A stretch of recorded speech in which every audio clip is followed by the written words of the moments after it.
सकाळचा चहा बाहेरच बसून मस्त असा एन्जॉय केला. कारण ना वातावरणच तेवढं भारी झालं होतं आमच्या इकडलं. त्याच्यानंतर ना घरामध्ये येऊन सगळ्यात पहिला तर क्लिनिंग करायला घेतली घराची. आणि फ्रीज धुवायचं राहिलं होतं, खूप दिवस झालं, त्याच्यामुळे तेच धुवायला काढलं होतं मी आज. आणि जसं की मला 8वा महिना चालू झाला ना या प्रेग्नन्सीचा, तसं ना मला काहीच करण्याची इच्छा होत नाही. पहिलं तरी काम अजिबातच करू वाटत नाही.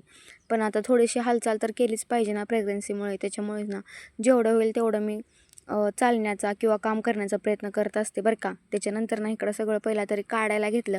आणि दसऱ्यापासून तर ह्याची काय मी साफसफाई केलीच नाही या फ्रीजची. त्याच्यामुळे असं काहीतरी झालं होतं, एवढं घाण असो. त्याच्यानंतर ना त्याच्यामधल्या सगळ्या गोष्टी बाहेर काढल्या आणि त्याला ना स्वच्छ असं करून घेतलं. त्याच्यानंतर थोडासा ब्रेक घेऊन ना नाश्ता करायला घेतला. कारण ना जास्त वेळ उपाशी राहूनसुद्धा चालत नाही बाळासाठी.